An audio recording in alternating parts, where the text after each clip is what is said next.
Primero que todo empezó tarde su desarrollo económico. Pues el siglo XIX prácticamente se perdió para el crecimiento económico. Fue uno de los países que llegó de último al mercado mundial y lo hizo casi ya a principios del siglo XX, cuando se estaba acabando la primera globalización. Pero sí se pudo aprovechar de ahí, tuvo un crecimiento bastante fuerte durante la primera mitad del siglo. Ese comienzo tardío creo yo que explica en parte porque no se han construido más elementos de una infraestructura, porque no ha habido una evolución política más favorable, más democrática, porque no ha habido suficiente educación. Apenas recientemente se logró cobertura total para la primaria, pero la secundaria estamos lejos de eso. Entonces creo que ese es un primer factor que tiene que ver con el subdesarrollo, el insuficiente desarrollo. Un segundo factor, diría, viene como de una herencia religiosa y cultural que impidió pues, que hubieran políticas de población.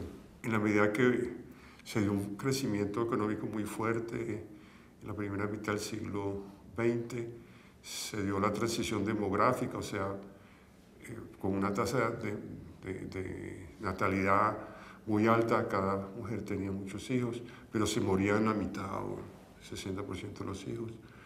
Y también una tasa de mortalidad muy alta para pues, la expectativa de vida podía ser 50 años en la primera mitad del siglo XX. Y entonces, cuando empezó a expandirse la supervivencia de los neonatos, de los recién nacidos, y a prolongarse el periodo de vida activa de las personas, tuvimos una explosión demográfica.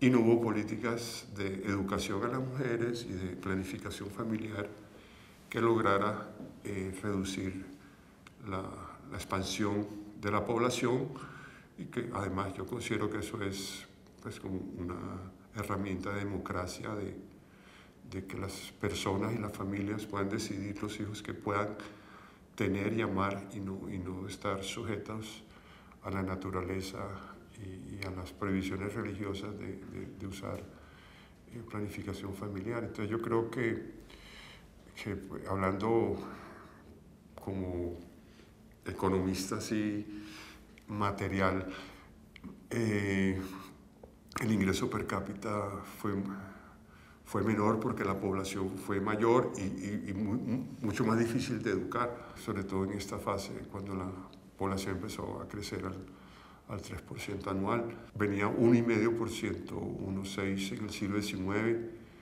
hacia los años 60, 3%. Y digamos ya con la educación y con algunos programas privados de planificación familiar que fueron muy bien recibidos por la población, hemos llegado a niveles de 1,8, que todavía son altos, pero que ya avisoran pues, la posibilidad de educar mejor a la nueva población. Pero yo también creo que ese fue un segundo factor que nos frenó el nivel de vida. Y el nivel de educación y el nivel de amor que pueden haber en las familias cuando se tienen los hijos que se desean y no los que les lance la naturaleza, y pues que pues hay mujeres que pues tienen tantos hijos que se vuelven tontas y no saben qué hacer y no reconocen a los hijos. Pues un tercer factor, creo yo, ha sido como políticas públicas contraproducentes de protección excesiva a los terratenientes.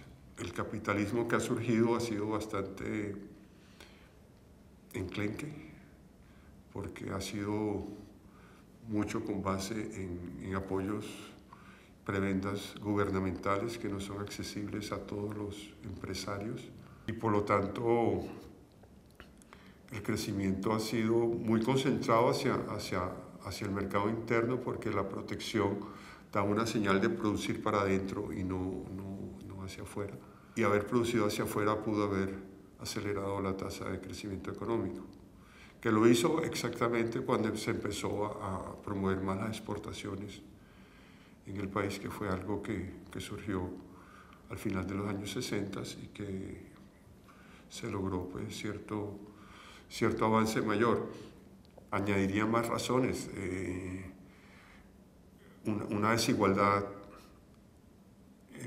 económica muy grande y la ausencia, y esto es parte de políticas públicas, no hay tributación con que financiar una educación universal, por ejemplo, que incluya la secundaria, que lo podrían hacer perfectamente si la tributación fuera justa. Ese es otro factor de que la riqueza que hay no se pueda distribuir mejor para que la población goce de una educación universal y también de cobertura de salud más altas que las que existen. Entonces, yo creo que ese es un cuarto factor, pero lo puedes incluir dentro de las políticas públicas que han hecho que la población no disfrute de suficiente educación, suficiente salud y sufra mucho.